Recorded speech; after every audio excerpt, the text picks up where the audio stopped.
pertama kita akan membuat Google Classroom.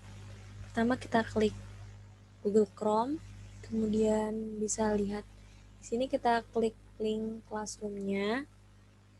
Setelah tampilannya seperti ini, maka klik tanda plus atau tambah yang ada di ujung seperti ini. Kelas. Di sini ada pilihan gabung kelas dan juga buat kelas. Maka kita pilih yang buat kelas. Kalau untuk gabung kelas, jika kita sudah memiliki link atau kode kelas yang telah diberikan oleh guru, maka kita pilih kita pilih gabung kelas untuk masuk ke kelas tersebut. Namun jika kita ingin membuat yang baru, maka kita pilih buat kelas.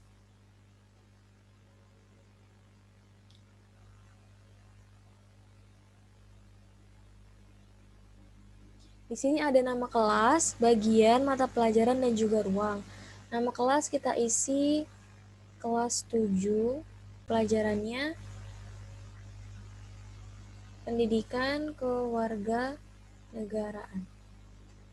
Ruangnya bisa diisi bebas, klik buat. Sekarang kita akan masukkan tugas kelas, yaitu berisi RPP, kemudian materi, dan juga tugas yang akan diberikan kepada siswa. Pertama kita klik buat, kita klik pada tugas kelas, kemudian kita klik buat. Di sini kita pilih materi dulu. Nah, ini kita masukkan dulu RPP-nya. Deskripsinya bisa kita tambahkan, terserah kalian. Setelah itu kita tambahkan filenya, klik tambahkan, kemudian klik file. Maka akan muncul tampilan, kita pilih upload, kemudian browser. Nah, maka akan tampilan seperti file manager seperti ini. Setelah itu kita masukkan RPP-nya.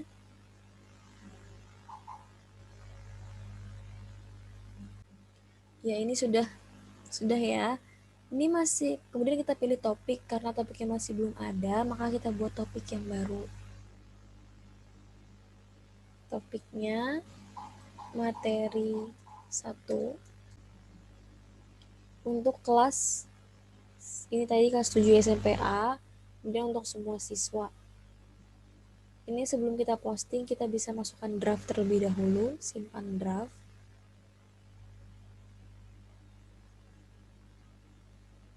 Setelah itu kita akan masukkan materinya. Materi dari pembelajaran 1 ini. Deskripsinya. Setelah itu kita pilih tambahkan. Nah, karena di sini saya akan menambahkan link, bukan berbentuk dokumen, jadi saya akan pilih link.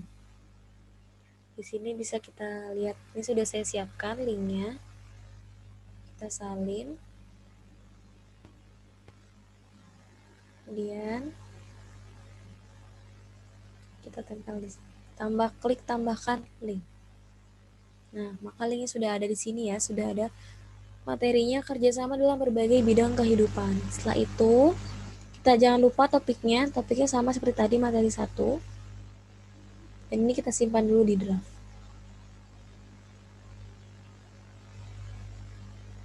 Dan selanjutnya kita akan tambahkan tugas.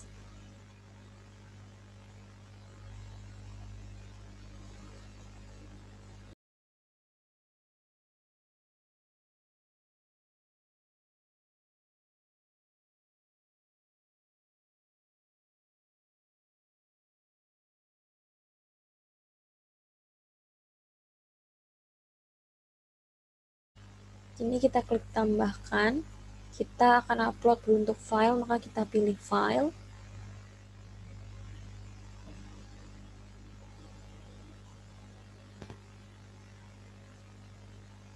Setelah itu kita pilih ini tugas 1, open. Nah, maka tugas itu sudah terupload. Sebelum kita simpan, kita jangan lupa untuk masukkan topiknya seperti tadi dan juga rubrik. Rubrik ini adalah penilaian, kita buat rubrik dulu. Kriteria akan masukkan poin 50 karena saya ada 2 soal, saya akan masukkan poin 50, judul levelnya tepat. Dan juga ini ada poin 0 untuk tidak tepat. Kita tambahkan kriteria soal 2. Poinnya juga 50. Judul level tepat.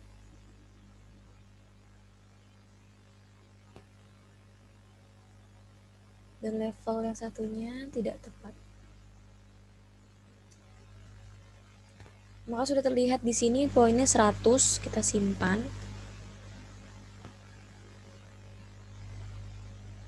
Oke, setelah itu ini batas waktunya. Kali ini saya tidak ada batas waktu. Saya tidak pilih batas waktu. Bisa besok, kemudian bisa hari yang lain juga. Ini kita simpan dulu di draft.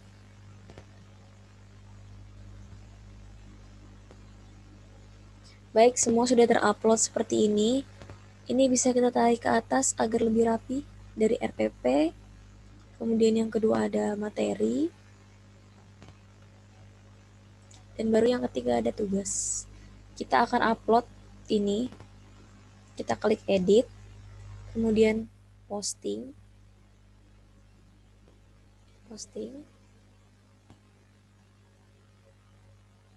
Materi. Klik edit.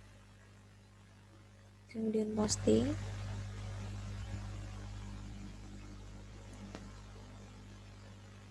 Selanjutnya tugas 1, klik edit, lalu tugaskan.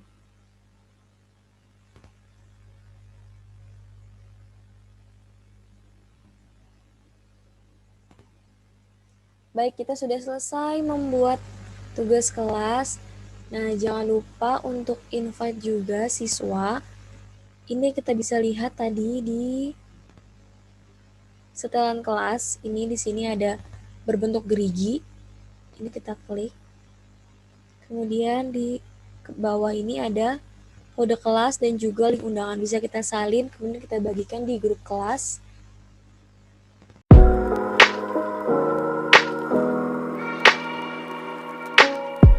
Nah, ketika tampilannya seperti ini, join a meeting. Di sini ada join a meeting, schedule a meeting, dan host a meeting.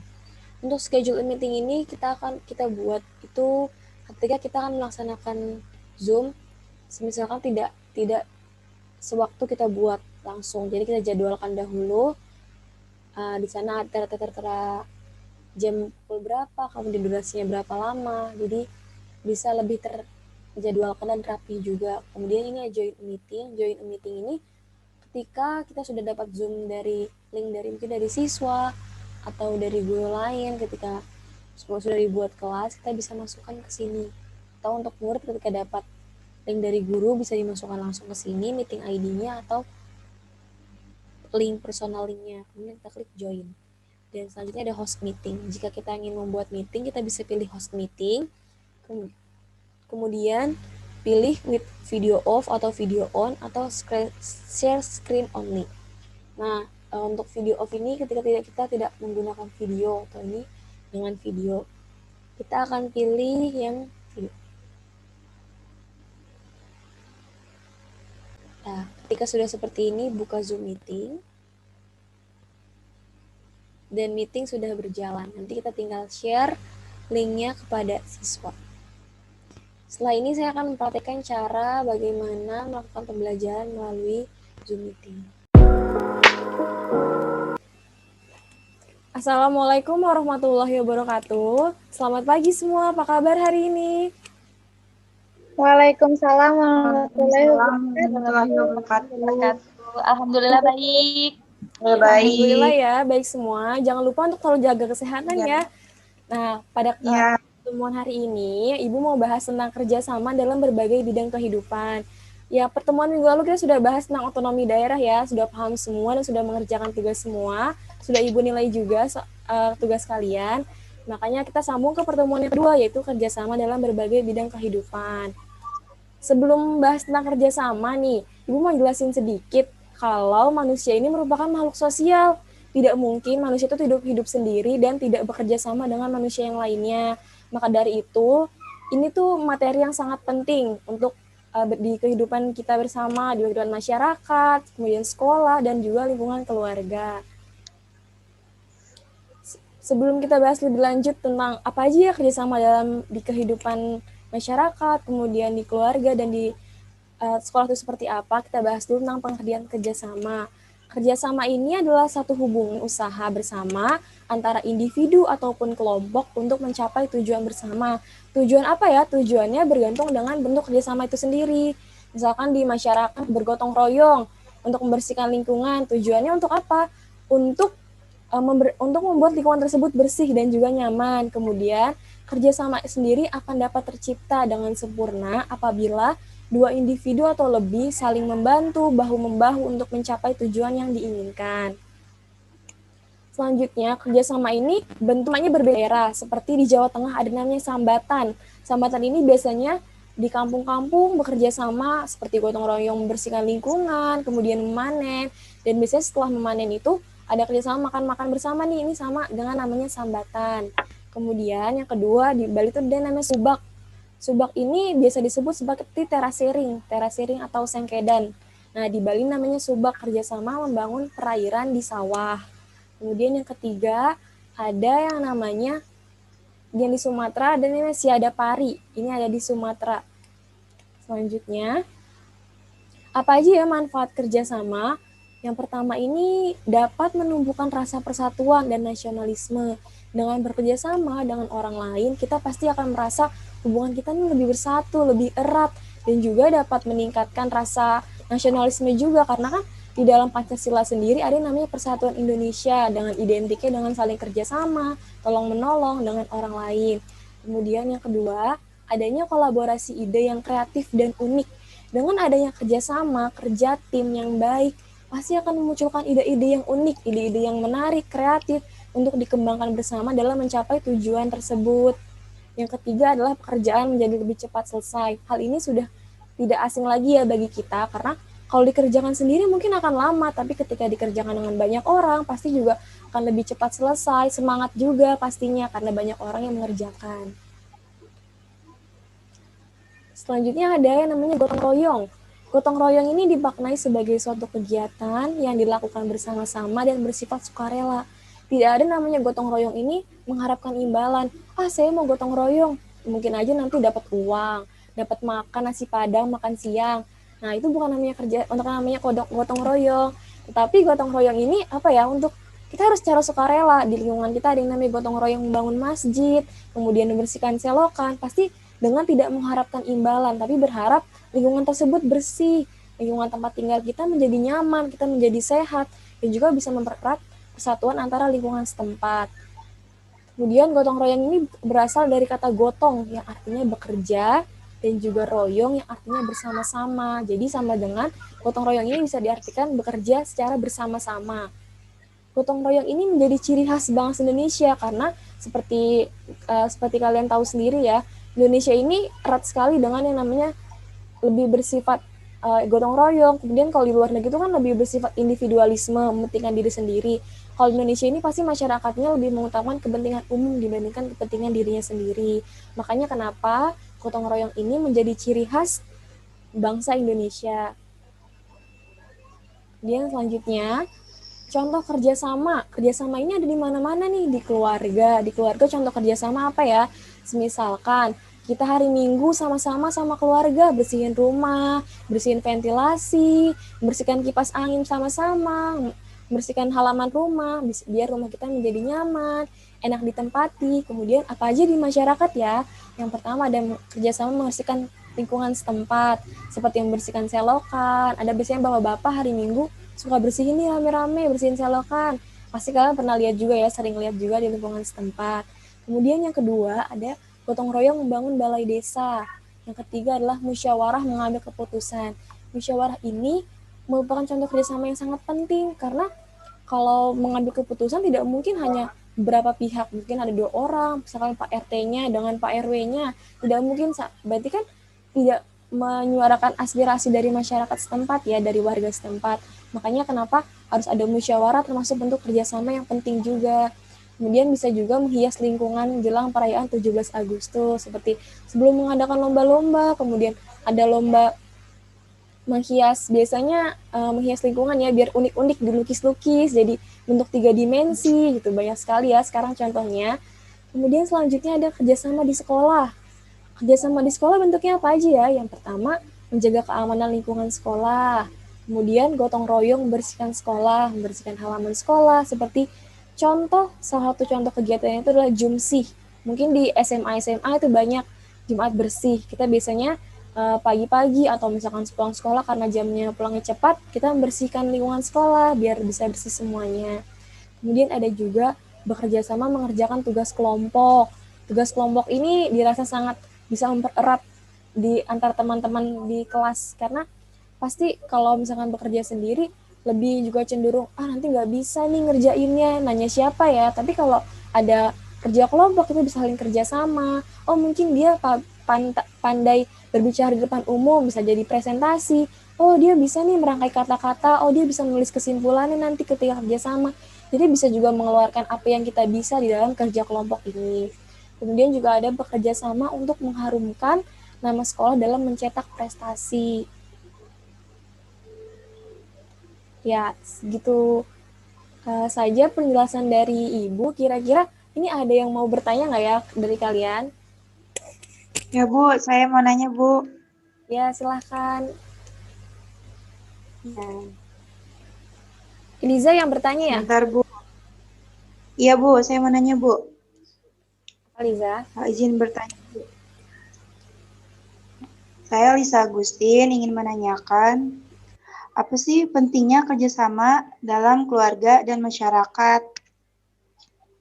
Oh, baik Liza, bagus sekali pertanyaannya ya buat Liza nih. Apa ya pentingnya kerjasama dalam keluarga dan juga dalam keluarga dan masyarakat ya Liza? Iya Bu. Ya, dalam keluarga dan masyarakat. Dalam keluarga yang pertama, kita pasti di keluarga nggak selalu kita kumpul sama keluarga setiap hari. Pasti hanya hari libur ataupun weekend kita bisa sama keluarga. Fungsinya kerjasama apa ya? Untuk mempererat rasa kekeluargaan di dalam rumah.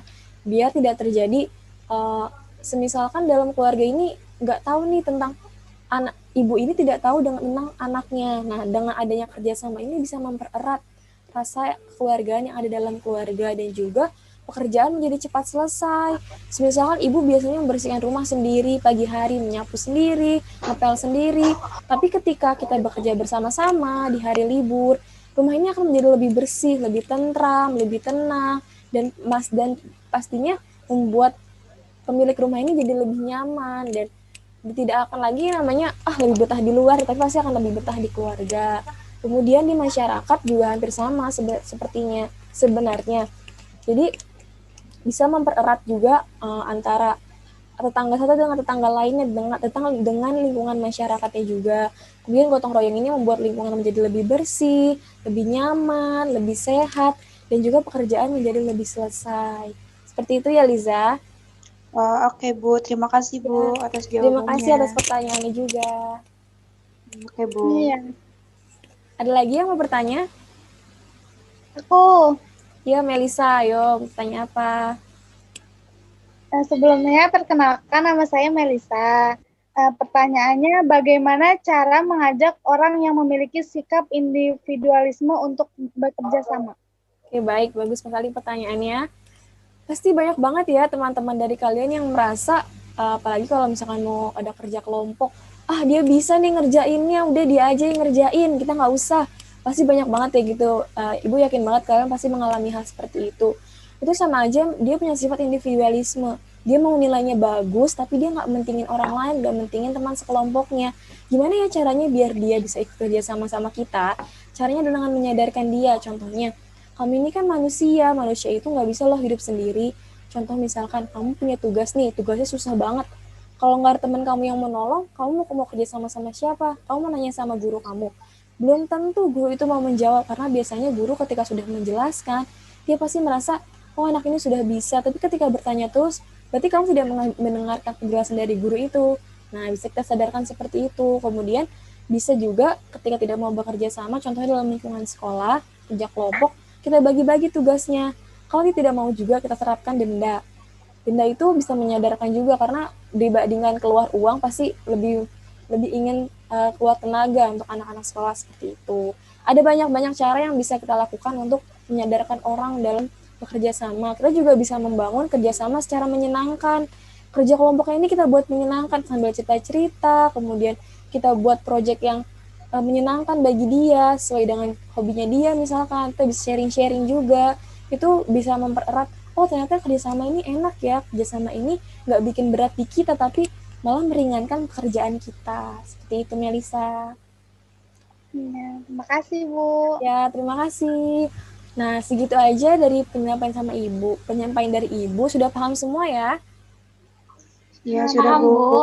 Terima kasih untuk Alhamdulillah sudah. hari ini sudah ikut Zoom oleh Ibu. Semoga kalian sehat selalu, jaga kesehatan, sering minum air putih, kemudian jangan lupa ibadahnya.